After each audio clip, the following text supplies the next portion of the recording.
بسم اللہ الرحمن الرحیم۔ السلام علیکم۔ حضرت امام علیہ السلام کے قتل میں بہت سے لوگ ملازم تھے، لیکن نام صرف ایک ہی گونجتا ہے، عبد الرحمن ابن ملجم مرادی۔ پر کیا عبد الرحمن ابن ملجم مرادی صرف اکیلا ہی کوفہ سے آیا تھا اور حضرت امام علیہ السلام کو قتل کر دیا، یا اس کے پیچھے ایک پورا گروہ تھا جو کہ اس کو یہاں تک لے کر آیا؟ عبد الرحمن ابن ملجم مرادی کے پیچھے تو بہت سے ہاتھ تھے، لیکن حضرت امام علیہ السلام کے قتل کروانے میں جو 3 لوگ خاص ملازم تھے، ان تینوں کا ذکر ہم اس ویڈیو میں کریں گے۔ سب سے پہلے بات کرتے ہیں اساس بن قیس کی۔ اساس بن قیس کاندی، جس کا اصل نام ماد یعقوب تھا، مگر آپ نے اپنے بالوں کی پارا گندگی کی وجہ سے اساس مشہور ہوا۔ فتح مکہ کے کچھ پہلے اسلام قبول کیا، مگر دل میں منافق رہا۔ پیغمبر اسلام حضرت محمد صلی اللہ علیہ وسلم کے بعد مرتد ہو گیا اور حضرت ابو بکر صدیق کے زمانہ خلافت میں کی۔ جب اسے اسیر کر کے مدینہ لایا گیا تو پھر اس کے اسلام قبول کیا، مگر اس وقت بھی اس کا اسلام صرف دکھاوے کا تھا۔ اس کی بیٹی جودہ بنت اساس نے امام حسن علیہ السلام کو زہر دیا تھا۔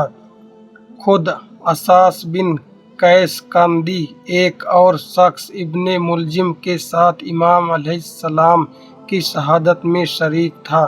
اس کا بیٹا محمد بن انس نے مسلم ابن عقیل کو فریب دینے میں شامل تھا اور کربلا میں یزید فوج کے ہمراہ شریک تھا، اور دوسرا شخص وردان بن ماجال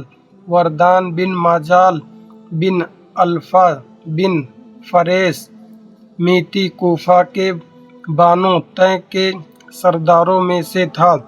حضرت امام علیہ السلام کے قاتلوں میں سے تھا۔ اس کا باپ مجالد اور اس کا چاچا ہلال بن الفا قاری تھے۔ ان دونوں کو ماس بجانے میں سن 38 ہجری میں ابن قیس رہائی کے قتل کر دیا تھا۔ جب عبد الرحمن ابن ملجم حضرت امام علیہ السلام کے قتل کے لیے کوفہ آیا تو اس نے وردان بن مجال سے اور بانو اعجا کے شبیب بن بازار سے مدد مانگی۔ جب اس نے قتل کا موقف ہو گیا تو مسجد میں گھس گیا اور اس کونے میں گھات لگا کر بیٹھ گیا جہاں سے حضرت امام علیہ السلام نماز کے لیے نکلتے تھے۔ حضرت امام علیہ السلام شہید ہو گئے۔ ابن ملجم پکڑ لیا گیا اور اس کو قتل کر کے جلا دیا گیا۔ ابن بازرہ بھاگ کر بچ نکلا اور وردان بن مجال بھی اپنے گھر کی طرف بھاگا، لیکن راستے میں عبداللہ بن نجاب بن عبید کاہلی بن طیب بنت تلوار سے مار ڈالا۔ یہ واقعہ سن 1940 ہجری مطابق 661 عیسوی کا ہے۔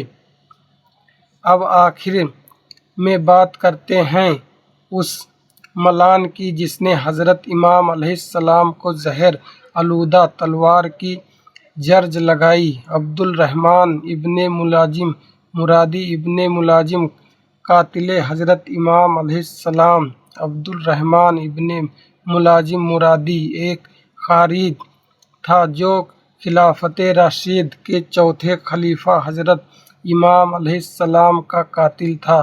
کچھ روایات کے مطابق جنگ نہروان کی